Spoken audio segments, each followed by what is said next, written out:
Hello, Facebook world. Hello, Mark. Avi, good to see you. It is a pleasure seeing you.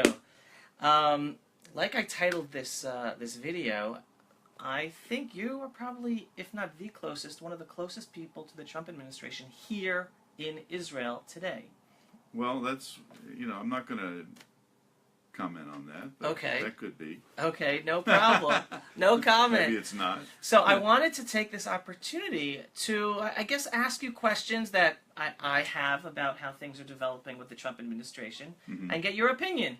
Sure. And let Look, other until people the as well. ambassador comes, I'm probably the closest thing you got. Okay, that's why I'm sitting here with you. So let's start. May he come quickly. May he come quick. Where does that stand, actually? Well, he's passed the committee, Foreign Relations Committee, but he needs to be voted on by the full Senate, and that still hasn't happened yet. I mean, I don't have any doubt that he'll pass, but is there a date yet for that? not vote? that I'm aware of, but that could happen any moment. So I imagine it'll happen fairly shortly, and by there's Pesach. I say by end of April, early May, he'll probably be here. God willing. Okay, wonderful. He can't come fast enough. He can't come fast enough. Wait, do you think that him being here will really improve the situation from today with us not having a U.S. ambassador at all? Well, from my point of view, it'll be great because this way, if you need to talk to a Trump administration representative, he'll be it. I mean, they couldn't be any better than that, and that, Right. I think, is the most important thing. I mean, because right now it's difficult for the local media and public interest organizations and the public at large to kind of connect to the Trump administration here. When we have an ambassador, that'll be one of his jobs. Got it. All right, so let's jump into talking about Jason Greenblatt. Jason Greenblatt. Sure. Because interestingly enough, I don't know how many people know. And we're back. Okay, using a different internet connection this time. So I was asking you before, we're talking about Jason Greenblatt. So he's got these vast areas of responsibility you were talking about, not just Israel. Right. No, Israel's just part of it. Right now it's probably the most prominent part of his portfolio, but he's got a real big area of jurisdiction, all kinds of international agreements and so on. Cuba's on his plate, and talked about all the free trade agreements with the Europeans and with the Canadians and the Mexicans and so on. That's all on his plate, so he's going to be a busy guy. He is a busy guy. Right. So I guess from that context, understanding how busy he will be on a global scale, considering what we thought the Trump administration was understood that the settlements were not an obstacle to peace, yet he is spending so much time, for what it sounds like, in coming up with an agreement with Bibi where we're allowed to build, how much we're allowed to build. That's the impression we're all getting. Well, what can you give on that insight? Well, I have to be careful about this because, look, let me put it this way: the Palestinian-Israeli issue is not in the current game play. Okay, the big issue is Iran. That is what is shaping all of this realignment of different players. Israel, the Sunni Muslim states, Russia, Turkey, Syria, Iran, Egypt, and so on. All of that is focused on around the Iranian threat, the attempt to assert Iranian hegemony here. Okay. Now, for this all realignment to take place in an effective way, to really deal with the Iranians, as President Trump has said we should be dealing with them, we can't have distractions. And the Palestinian-Israeli dispute is a distraction. And I believe Jason Greenblatt was here in order to make sure that it doesn't become a distraction. But it's not the center thing, and we shouldn't here. And from our perspective here in Israel, we have to be careful not to overstate the importance of this. I'm talking a little bit obtusely, quite on purpose. Draw your own conclusions. Got it. So the conclusion I'm going to say is you're basically saying, as part of the overall strategy to best tackle the central issues of the Middle East, it's being made to look out to us right now that Israel and the peace process and dealing with the settlements are a central issue, but it's really not. It's just putting it in its necessary place, according to the Trump administration, to then deal correctly with the major issues. And we can't simply ignore it. okay, because it's an issue that resonates in the Arab world, and so our cooperation, our degree to which we can cooperate with states that we have not been cooperating with in the region in the past, depends on our ability to handle this in a way that's not offensive to them. And that's I think was accomplished during Jason Greenblatt's visit. I think you're going to see more of that. I think now Yoav Horowitz from the Prime Minister's offices in Washington now discussing it. And what's really cool about this is that instead of like the United States beating us over the head and saying you can't do this, you can't do this, you can't do this, we're talking. We're talking on an equal level. It's not a client state versus a parent state, as it was during the Obama administration. We're talking with respect and with honor, and about issues that are important because of the overall geopolitical context. Got it. Okay, I totally understand that. Good, I did. I'm not sure I did. No, but I know I understand it. My devil's advocate position would be, from my little understanding of the Middle East, that the relationship the Sunni countries want to have with Israel in order to push back against Iran really shows that they'd be helping us regardless of our situation with the Israel-Palestinian state issue, that it's really a red herring. Well, it's not a red herring from their perspective. I mean,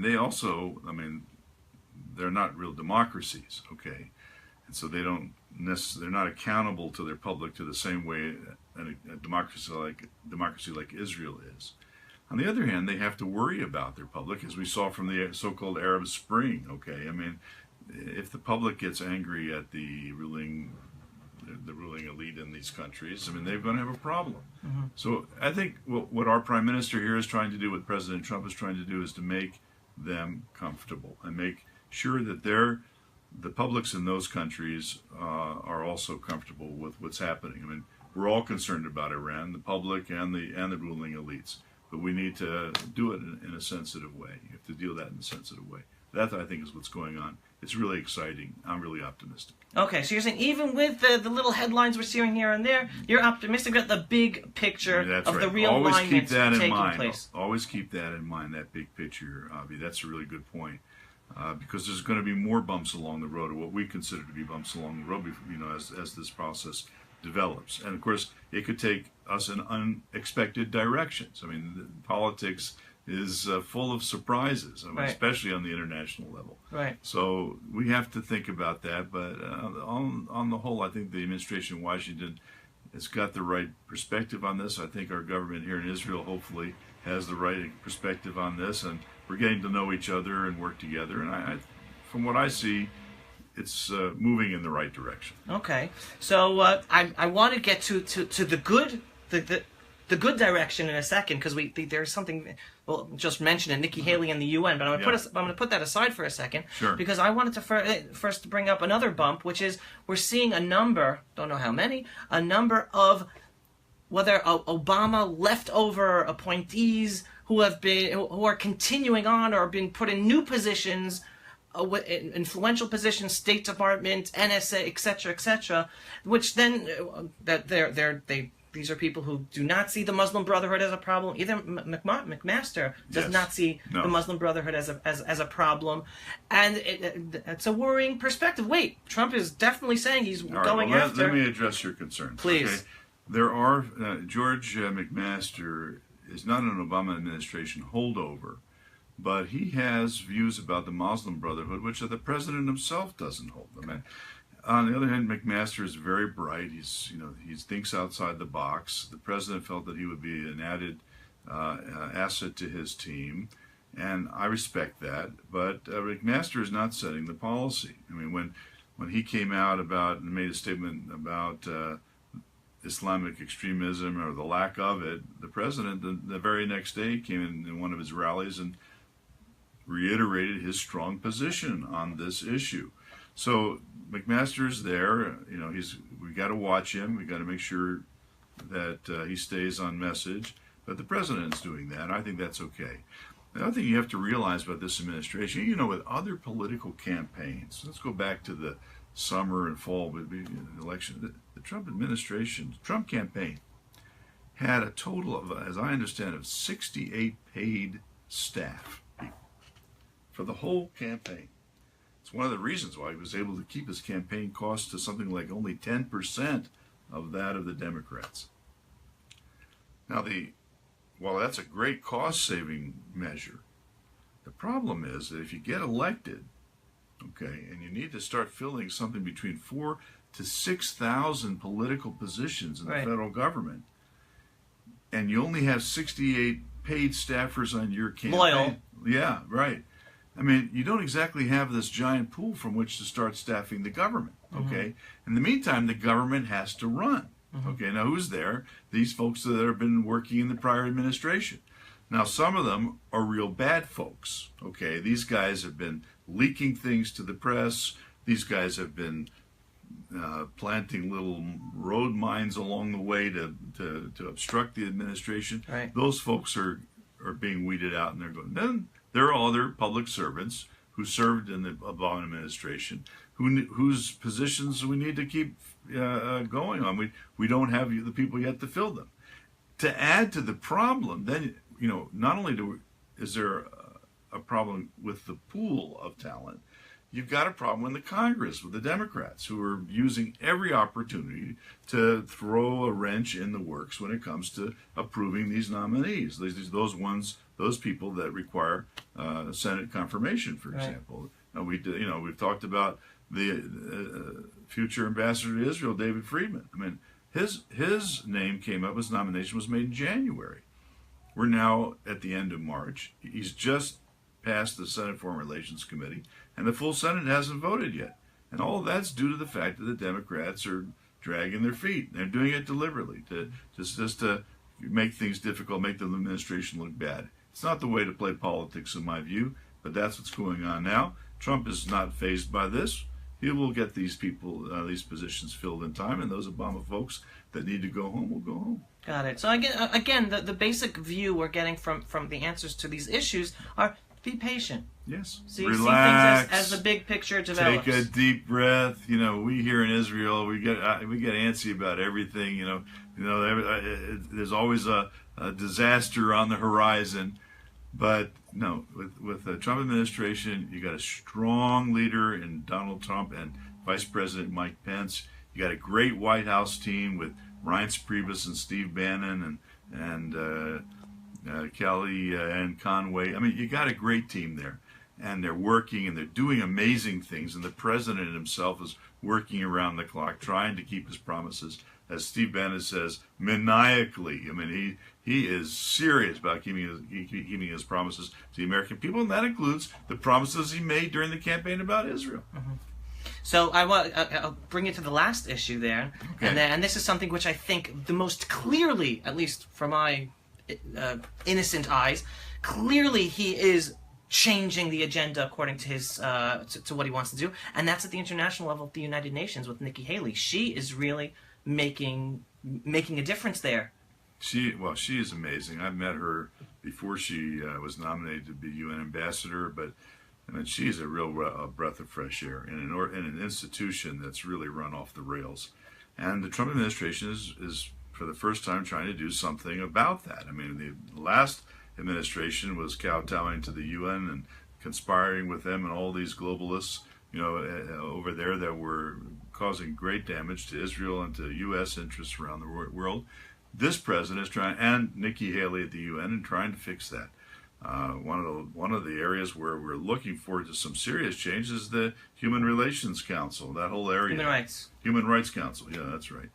I mean, there we said, look, the United States is not game as usual over there. Things are changing. We're not going to put up with all these rabid human rights violators, trying to criticize the United States and Israel at every turn. It's not going to happen. All right, the United States is putting its foot down. The money is going to dry up. This 2334 resolution, the Security Council passed under Obama's guidance at the end of his administration. We've got to do something about that. We can't repeal it easily, but we can make things hot for the UN. And with Nikki Haley there, Donald Trump, Mike Pence, and the whole group. You know, we got Rex Tillerson in the States doing a great job. I mean, we got a good chance of fixing that disaster that we call the UN. Got it. All right, well, on that note, I just want to thank you for your time, Mark. Great to pleasure. be here, Avi. Everyone, bottom line from Marc Zell, the closest thing we have here in Israel to the Trump administration, closest person we have here to the Trump administration. You keep saying that. I'm going to get a call from the White House at the end of this day. This is all Marc Zell's opinion. With that big hook, they're going to be, you know. Oh, Brian's writing, Iran. Well, Mark was saying that a lot has to do with the overall picture of going after Iran. That's right. But yeah, so the bottom line is, be patient. Look at the big picture. Exactly. Even if there are things, bumps along the road, not to go too crazy about the bumps. There will be. But, all right. It's going to be an interesting ride, and I'm excited about it. All right. Thanks so much, Mark. Thanks everyone for watching. And if you other people out there you think would be interested in hearing this information, which I think many Israel supporters will be, please go ahead and share it. Take care, everyone. Shalom from Jerusalem.